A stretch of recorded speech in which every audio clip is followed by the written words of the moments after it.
Passive income, money that shows up while you sleep. It's the most seductive phrase in all of personal finance. And most of what gets sold under that name is a lie. Some of these ideas aren't passive, some aren't income until you're already rich, and a few are just a job wearing a costume. So I ran the real math on every one and ranked them by how passive they actually are, from the biggest lies to the two that are actually real. Let's draw it. Here's the test. For something to count as real passive income, it has to pass three things. It has to be actually passive, near 0 hours once it's running. It has to be startable. You can't already need a fortune. And it has to beat doing nothing, because right now a government T-bill pays you about 4% to do literally nothing.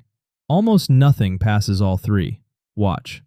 Number 1, the least passive of them all, the automated business.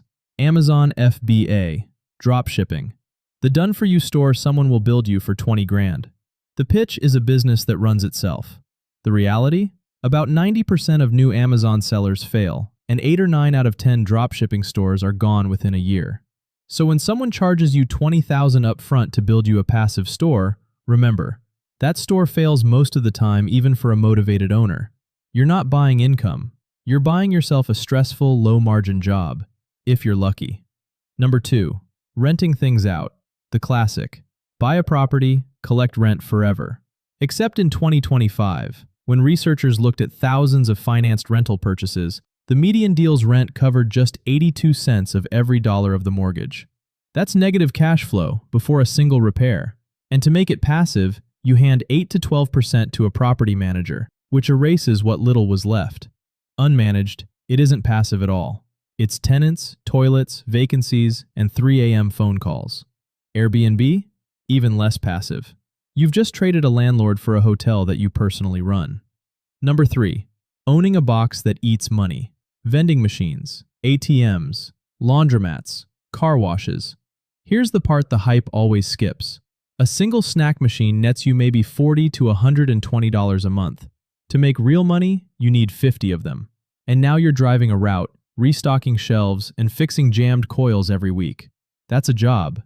But, and this one matters, it's the first thing on our list that's a real sellable asset. A laundromat throwing off cash sells for around 3.5 times its yearly profit. You can't do that with a paycheck. So it's not passive income, it's buyable income. You're really just buying yourself a small business. Number 4 is where it finally gets honest. Building a digital asset, a book, a course, a template, a faceless channel like this one. Now the averages do look brutal. 3/4 of online course creators earn under $1,000 a year, and the top 1% take home more than half of everything.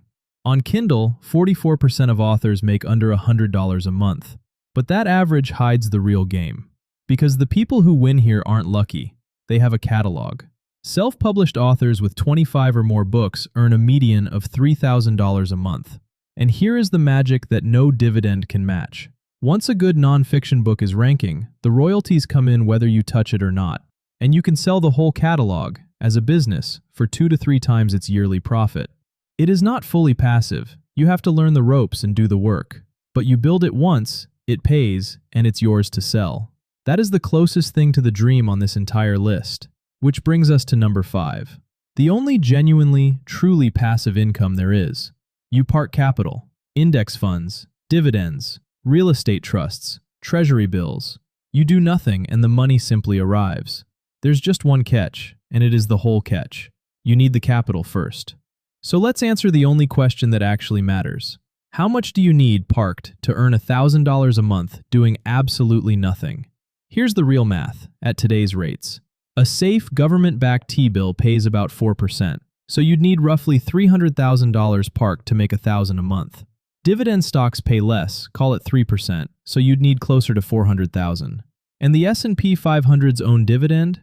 Barely 1%. To live on its dividends alone, you would need over $1 million. Sit with that. The passive income everyone dreams about needs somewhere between $250,000 and $1 million, just sitting in an account. And here's the twist that should make every guru uncomfortable.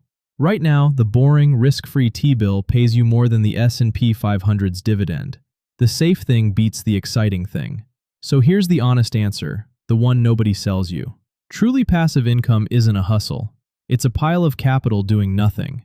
And the fastest, most reliable way to build that pile isn't chasing another dividend. It's the one idea on this whole list you can start with nothing. Build the asset. The book, the channel, the little business. Use the active thing to create the capital. Then park the capital in the passive thing. Build it, grow it, maybe even sell it, and let a boring index fund pay you for the rest of your life. That's not passive income. That's the whole game. So be honest with me. Which one were you sold on? The vending machines, the rental, the online course? And which one are you actually going to build? Tell me down below. And if you want the fastest way to build that pile of capital, the exact math on why starting now beats waiting by nearly $500,000, watch this one next.